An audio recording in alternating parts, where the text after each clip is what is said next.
আজকে আমরা শুনব নারী শিক্ষায় শ্রী শ্রী মায়ের ভূমিকা।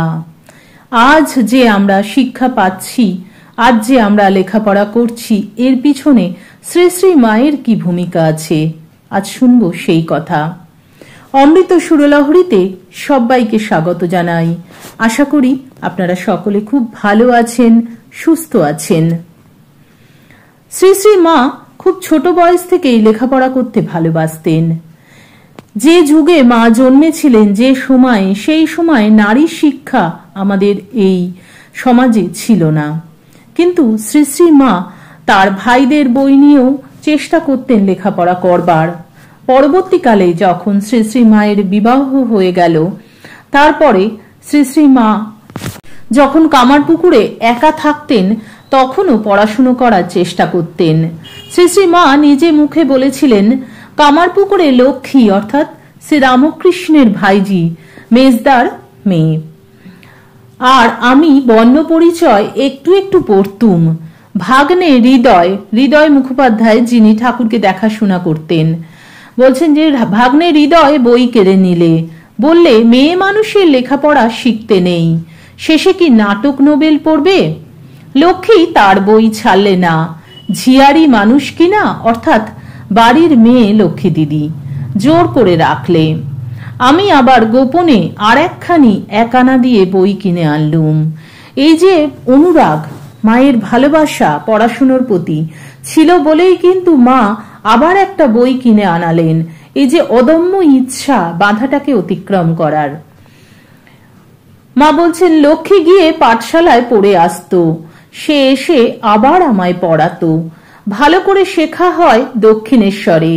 ঠাকুর তখন চিকিৎসার জন্য শ্যামপুকুরে। একাটি একাটি আছি। ভবমুখুজ্জেদের একটি মেয়ে আসতো নাইতে, সে মধ্যে মধ্যে অনেকক্ষণ আমার কাছে থাকতো। সে রোজ নাইবার সময় পাঠ দিত ও নিত। আমি তাকে শাক পাতা বাগান যা আমার এখানে দিত তাই খুব করে দিত। মানে দক্ষিণেশ্বরে যে শাক পাতা যা কিছু বাগান থেকে উঠতো, যা মাকে দেয়া হতো, মা তার থেকে কিছু কিছু দিয়ে দিতেন ওই ওই মেয়েটিকে আর কি। পরবর্তীকালে মা রামায়ণ ইত্যাদি গ্রন্থ বেশ পড়তেন, কিন্তু লিখতে মা বেশি পারতেন না। মার এই বিদ্যা অনুরাগ চিরকাল ছিল। নিবেদিতার স্কুলের উদ্বোধন করেছিলেন শ্রী শ্রী মা এবং বলেছিলেন, আমি আশীর্বাদ করছি যেন এই বিদ্যালয়ের উপর জগৎমাতার আশীর্বাদ বর্ষিত হয় এবং এখান থেকে শিক্ষাপ্রাপ্ত মেয়েরা যেন আদর্শ বালিকা হয়ে ওঠে। এই স্কুলের ছাত্রীদের প্রতি মার বিশেষ স্নেহ দৃষ্টি ছিল। যারা পড়াশুনো করতেন সেই সব মেয়েদের মা বিশেষ প্রশংসা করতেন, এমনকি তাদের ইংরেজি শিখতেও উৎসাহ দিতেন। ঊনবিংশ শতাব্দীর শেষে একজন অশিক্ষিতা বা অল্প শিক্ষিতা গ্রাম্য মহিলার এমন দূরদৃষ্টি ও উদার মনোভাব সত্যি বিস্ময়কর। মেয়েদের শিক্ষা লাভ হোক, শ্রী শ্রী মা মনে প্রাণে চাইতেন। বিদ্যার প্রতি তার ছিল গভীর অনুরাগ, আর সেজন্যই শ্রী শ্রী মা চাইতেন মেয়েরা লেখাপড়া শিখুক। আমরা এখানে এমন কয়েকটি ঘটনা শুনব যেখানে দেখব যে শ্রী শ্রী মা কিভাবে মেয়েদের স্কুলে যাওয়ার জন্য এগিয়ে দিচ্ছেন, স্কুলে যেতে বলছেন, স্কুলে যাওয়ার জন্য উৎসাহিত করছেন। সেই বিষয়ে এক স্ত্রী ভক্ত তার মেয়েদের বিয়ে দিতে পারছেন না বলে দুশ্চিন্তা করলে মা বলেছিলেন, বিয়ে দিতে না পারো, এত ভাবনা করে কি হবে, নিবেদিতার স্কুলে রেখে দিও, লেখাপড়া শিখবে, বেশ থাকবে। মাদ্রাজের দুটি মেয়ে নিবেদিতার বিদ্যালয়ে পড়তেন। তাদের বয়স 20-22 বছর। তাদের কথা উল্লেখ করে মা বলেছিলেন, আহা, তারা কেমন সব কাজকর্ম শিখেছে, আর আমাদের এখানে পোড়া দেশের লোকে 8 বছরের হতে না হতেই বলে পরগোত্র করে দাও। আহা, রাধুর যদি বিয়ে না হতো তাহলে কি এত দুঃখ দুর্দশা হতো। একদিন রাধু সামনের স্কুলে যাবে বলে খেয়ে দিয়ে কাপড় পরে প্রস্তুত। এমন সময় গোলাপ মা এসে মাকে বললেন, বড় হয়েছে মেয়ে, এখন আবার স্কুলে যাওয়া কি। এই বলে রাধুকে যেতে নিষেধ করলেন। রাধু কাঁদতে লাগলো। এই সময় মা বললেন, কি আর বড় হয়েছে, যাক না, লেখাপড়া শিল্প শিখতে পারলে কত উপকার হবে, এসব জানলে নিজের ও অন্যের কত উপকার করতে পারবে, কি বলো মা? রাধু মায়ের কথায় স্কুলে গেল। শ্রী শ্রী মা এই নিবেদিতার স্কুলে বলেছিলেন ভগিনী নিবেদিতাকে গিয়ে যে দেখো খুকি, মা নিবেদিতাকে খুকি বলে ডাকতেন, যে দেখো যেন শুধুমাত্র স্কুলে পড়াশুনো বা ওই বিদ্যা চর্চাই না হয়, এর সাথে সাথে সেলাই, গান, বিভিন্ন যেগুলো মেয়েদের শেখা প্রয়োজন সেই রকম ধরনের অনেক কিছু মা শেখার কথা বলতেন। যার জন্যই কিন্তু পরবর্তীকালে আমাদের স্কুলেও আমরা যারা লেখাপড়া করেছি, তারা যারা বাংলা মিডিয়ামে পড়েছেন প্রত্যেকেই জানেন যে সেলাই, রন্ধন বিষয়ে বা আঁকা, গান অনেক কিছুই শেখানো হয় আমাদের স্কুলগুলিতে। তো আমাদের এই যে বিদ্যার শুরু, সেই শুরুটা করেছিলেন কিন্তু শ্রী শ্রী মা সারদা দেবী। মা বলতেন মেয়েরা শুধু থোরবড়ি খাড়া বড়ি থোর করতে আসেনি, মানে মেয়েরা শুধুমাত্র ওই রাঁধবে, বাড়বে, খেতে দেবে, বাচ্চা মানুষ করবে তা নয়, শিক্ষাটাও মেয়েদের প্রয়োজন, এটা মা উপলব্ধি করেছিলেন, তাই তিনি এমন কথা বলেছিলেন। এভাবেই শ্রী শ্রী মা আমাদের এই পোড়া দেশ মায়ের কথা অনুযায়ী বা আমাদের এই ভারতবর্ষে কিন্তু শিক্ষার বিস্তার করেছিলেন, প্রসার করেছিলেন, শিক্ষার সূচনা করেছিলেন, এবং এইভাবেই কিন্তু মেয়েদের শিক্ষা শুরু হয়।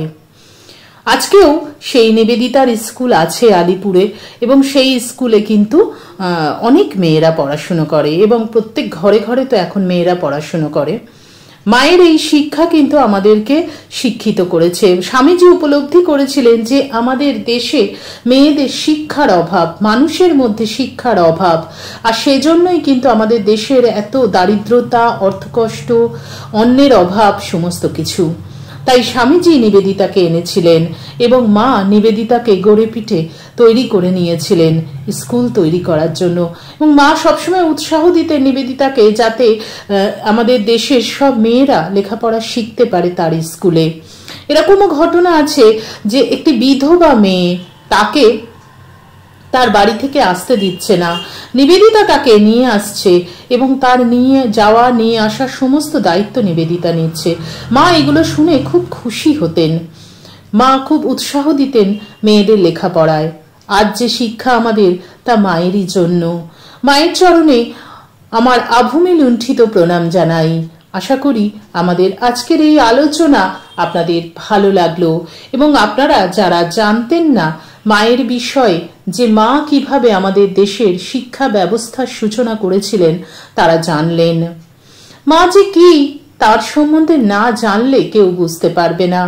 অনেকেই ঠাট্টা মশকরা করবে, মাকে ভালোবাসলে, মাকে নিয়ে চললে অনেকেই অনেক কিছু বলবে, কিন্তু আমি সবসময় একটা কথাই বলি যে জানুন, মায়ের বই পড়ুন, ঠাকুরের বই পড়ুন। তাদেরকে জানতে গেলে তাদের বই পড়তে হবে, তাদের কথা জানতে হবে। তারা যেভাবে এই জগৎকে বদলে দিয়ে গেছেন, বিপ্লব সৃষ্টি করেছেন এই জগতে, সেগুলো সমস্ত জানতে হবে, তবেই কিন্তু আমরা পাবো মায়ের কৃপা। আজকের মতন এখানেই বিদায় নেব। আবার আপনাদের সঙ্গে দেখা হবে আগামী ভিডিওতে। আর একটি ছোট্ট অনুরোধ আপনাদের কাছে করব, আপনারা যারা আমাদের চ্যানেলটি এখনো সাবস্ক্রাইব করেননি, প্লিজ সাবস্ক্রাইব করে পাশে থাকুন। তাহলে ঠাকুর মায়ের অনেক কথা আপনারা জানতে পারবেন, অনেক অজানা ঘটনা আপনারা জানতে পারবেন।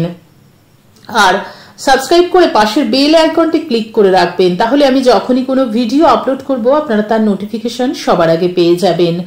আর যদি আমাদের আলোচনা ভালো লাগে তাহলে অবশ্যই ভিডিওটি একটু বেশি বেশি করে শেয়ার করবেন, লাইক করবেন, কমেন্ট করবেন, এবং যত শেয়ার করবেন তত বেশি কিন্তু ঠাকুর মায়ের কথা লোকে জানতে পারবে। তাই বলবো ভিডিওগুলোকে খুব বেশি বেশি করে শেয়ার করুন। আজকের মতন এখানেই বিদায় নিচ্ছি। ঠাকুর মায়ের কৃপায় সকলে ভালো থাকুন, সুস্থ থাকুন, সকলের মঙ্গল হোক, সকলের ভালো হোক।